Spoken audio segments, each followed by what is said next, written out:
Hello বন্ধুরা, সবাই কেমন আছে? চলে এসেছি আজকে আরেকটা নতুন ব্লগ নিয়ে। ছোট্ট মতো দেখতে পেতে ছেলেকে নিয়ে বেরিয়েছি। ওর চুলটা অনেকটাই বড় হয়ে গিয়েছিলো, অনেকদিন ধরেই ভাবছি কাটাবো, স্কুল শুরু হয়ে যাবে, সেই জন্য আজকে বেরিয়েই পড়লাম। দুপুরবেলা খাওয়া দাওয়া সেরে 2:05-10 নাগাদ বেরিয়ে পড়লাম।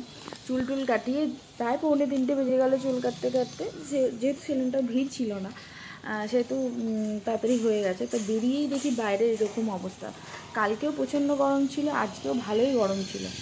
তো মনে হচ্ছিল যে বৃষ্টিটা একটু হলে খুবই ভালো হয়। আর আকাশের দিকে তাকিয়ে দেখি, বাহ, পুরো আকাশ কালো করে এসেছে। এই সময়টা দেখতে না খুব সুন্দর লাগে। আর এই দেখো, আমরা মায়ের বেটা ছেলে চুল কাটানো হয়ে গেছে আর চলে আসছি বাড়ি তাড়াতাড়ি করে। ছাতা আমি সঙ্গে করে নিয়েই গিয়েছিলাম। তো বাড়িতে জাস্ট ঢুকছি, তো সঙ্গেই বৃষ্টি আরম্ভ হয়ে গেল।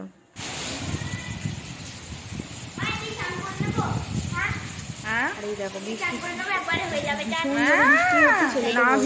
মা একটু শরীর খারাপ করে দিদি, যেহেতু চান করার আছে, চুল কেটে এসেছি।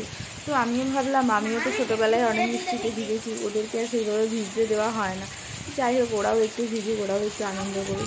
আর ওদের এই ভেজা দেখে তো আমার ছোটোবেলার কথাই মনে পড়ে গেল।